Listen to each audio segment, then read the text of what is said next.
Alice Schirrer-Varrer, bonjour. Bonjour. Votre nouveau film, La Chimère, est montré à Cannes. C'est un film magnifique où on retrouve toute votre poésie, votre sens de la magie, mais aussi du réalisme. Et on découvre un monde très particulier qui est le monde des tombaroles et des pilleurs de tombes étrusques, enfin une communauté très particulière. Mais j'aimerais savoir comment vous avez connu cette communauté, qu'est-ce que vous saviez de cette communauté? Merci de cette invitation.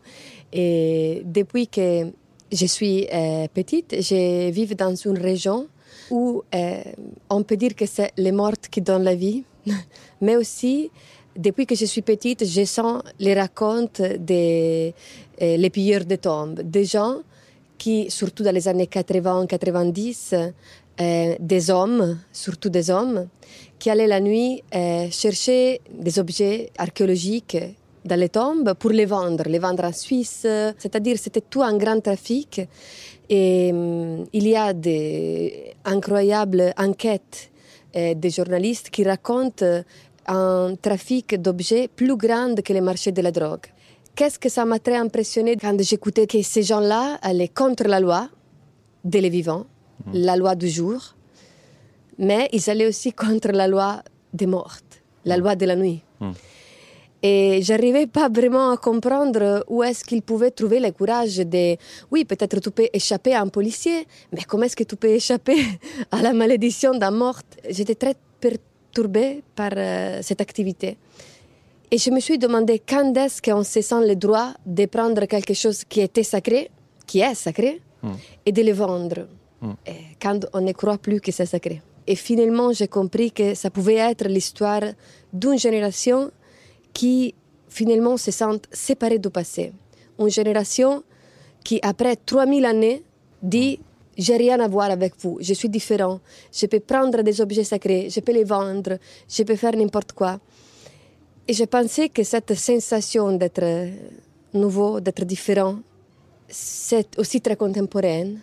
Et c'était important de raconter cette histoire. Déjà dans Lazzaro Felice et puis dans ce nouveau film, il y a toujours une circulation entre le jour et la nuit, le passé et le présent, le haut et le bas, différents espaces comme ça qui se transforment et qui évoluent. Et il y a un rapport au temps et à l'espace qui est très particulier dans votre cinéma et qui, plus généralement, définit sans doute votre rapport au cinéma et à la manière de raconter des histoires, puisqu'il y a un côté conte de fées dans vos films. Vous vous inspirez sans doute de contes ou vous inventez des contes, mais il y a aussi un rapport au temps qui est une matière qui bouge, qui n'est pas une matière fixe et qui est vraiment le temps du cinéma en fait. Je crois que vraiment le cinéma c'est un lieu de réunion, pas seulement parce que pour faire un film il faut réunir beaucoup de gens, mais aussi parce que l'image a encore ce pouvoir-là de réunir des temps différents, des espaces différents, des objets différents, des gens différents.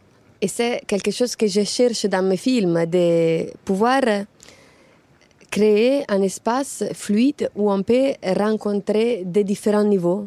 Et se rappeler que nous, on est ici, on vit notre vie, on est à Cannes, c'est le 2023, mais quand même, il y a des autres niveaux. Il y a des autres époques. Notre époque, ça sera aussi un passé pour quelqu'un d'autre. Comme nous, on pense au passé, on aurait le plaisir que quelqu'un pense à nous dans le futur. Vous filmez toujours des communautés humaines, des groupes humains qui sont un petit peu à part ou à côté du monde, de la société, qui sont pas forcément des marginaux, mais qui ont créé une utopie.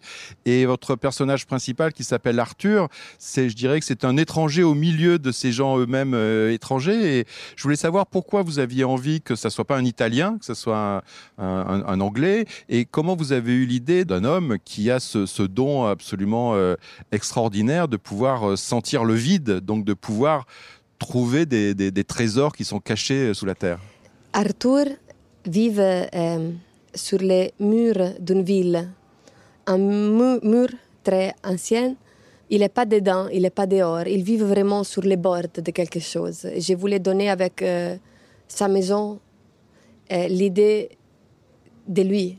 Il est quelqu'un qui est entre les vivants et les morts, entre la ville et la campagne, entre deux mondes. Et j'ai pensé à un étranger, en première, pourquoi il y a une grande littérature sur les étrangers qui tombaient amoureux de l'Italie, surtout les grands tours, surtout les Anglais. D.H. Lawrence, Il a écrit un très beau livre de son voyage dans le monde étrusque. Et cette idée d'un étranger, c'est seulement peut-être lui qui a les regards pour tomber vraiment amoureux de quelque chose, d'une chimère qui peut-être les gens qui habitent là n'arrivent pas à comprendre. Et je voulais aussi créer un personnage sans racine, qui cherche sa propre racine, vraiment sa racine. Quand on parle des marginaux, on parle aussi des marges. Les marges des choses, c'est aussi là où les choses peuvent évoluer et changer. C'est ce que dit Godard, c'est la marge, c'est ce qui tient les pages ensemble. Oui. Donc, on en a besoin. Voilà. Et vous parlez de gens qui justement n'ont pas de conscience du passé ou n'ont pas un rapport très fort au passé. Et je pense que votre cinéma, c'est quand même un cinéma qui cherche à restituer un lien avec le passé, justement. Avec, là, c'est la civilisation étrusque, qui est une civilisation magnifique, pas connue, un peu oubliée. Mais je pense que vous êtes quand même vous-même très lié avec une tradition de cinéma italien, spiritualiste, néoréaliste, poétique en tout cas, qui va de Rossellini à Pasolini. J'imagine que vous êtes consciente de ça et inconsciente. de la beauté de votre geste cinématographique qui est l'affirmation que le cinéma de poésie est encore possible. On a besoin du cinéma de poésie. Je suis soit italienne, soit étrangère. Et ça, peut-être, a donné ce double regard sur les choses, de les voir dedans et dehors en même temps. Ce film-là, c'était un film beaucoup lié à l'archéologie, dans le sens plus profond de la parole. Et on peut dire qu'on a vraiment aussi cherché de mettre, dans une manière très légère, mais un peu d'archéologie du cinéma. Et quand on l'a fait, on a vraiment pensé beaucoup à les grands maîtres de la narration italienne. Et je sens que ça a été très important pour conduire la narration. La narration et puis aussi l'image, parce que vous tournez en pellicule. Est-ce que vous pouvez nous dire avec quel support chimique ou numérique vous avez tourné le film? Parce que j'ai l'impression qu'il y a un mélange de plusieurs natures d'images à l'intérieur du film. On voulait garder même l'archéologie physique du cinéma, c'est-à-dire les différents supports qui ont permis au cinéma de grandir, de devenir qu'est-ce qu'il est maintenant, c'est-à-dire l'agilité du Super 16, la matériel du 16, la professionnalité du 35. On a utilisé différents supports. Un peu comme quand on regarde un livre et où il y a des pages de narration, après il y a des figures, il y a des choses écrites sur les bords à la main. Il y a des différentes relations avec les images. J'ai travaillé avec la grande Hélène Louvard, directrice de la photographie, mais aussi une amie et une philosophe de la caméra. Et quand on a réfléchi sur les supports, on ne pouvait pas vraiment choisir parce que quand on allait lire, en lisant les scénarios, on dit « Ah, ça, c'est vraiment du Super 16. On ne savait pas bien pourquoi. Non, mais ça, c'est du 35. Et on a dit, on va mélanger. On va raconter cette histoire, que c'est aussi un peu l'histoire de quelque chose qu'on aime beaucoup, le cinéma. Et la distribution, les acteurs, les actrices sont aussi un peu un mélange de plein de choses différentes. Ils viennent d'endroits très différents, de générations différentes, de familles différentes. Mais vous avez constitué un groupe magnifique. Josh O'Connor, Carol Duarte, Isabella Rossellini, qui elle aussi amène beaucoup de l'histoire du cinéma. Et puis votre sœur Alba. Comment vous choisissez vos acteurs? Comment vous les trouvez? C'est un mélange parce que, par exemple, Josh O'Connor, j'aurais jamais pensé à lui, mais c'est lui qui a pensé à moi. C'est bien dans ce sens aussi. Parce que j'étais en train de chercher un acteur beaucoup plus âgé parce que aux premières pensées des scénarios, c'était une histoire d'un homme plus âgé. Mais après, quand j'ai rencontré Josh, qui m'avait cherché par rapport à Lazzaro Felice, j'ai vu la même qualité que j'ai cherchée dans un homme et je ne trouvais pas. Et avec les autres acteurs, ça a été aussi comme ça, un peu comme tomber amoureux de Carol Duarte de Brésil, Leroy Lecollinet de France, et Isabella Rossellini du Monde et Alba Rohrwacher de la famille. Je pense, tombée amoureuse de tous. Et ça a été beaucoup d'efforts pour eux surtout pour les étrangers, voilà, d'apprendre l'italien pour faire ces films-là.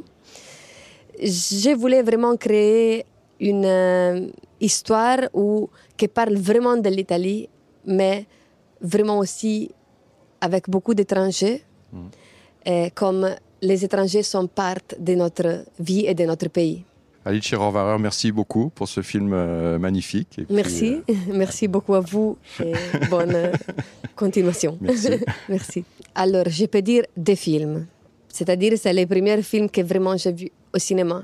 C'est Look Who is Talking, un film où les enfants parlaient, où il y avait vraiment de la magie partout, avec John Travolta. Moi, j'ai adoré ce film, j'étais très impressionnée comme enfant.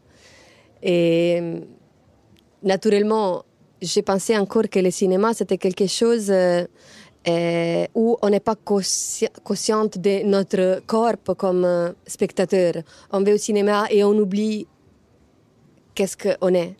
Mais après, j'étais un peu plus grande, mais pas assez grande. Voilà, j'étais plus un enfant et j'ai vu Au bout du souffle.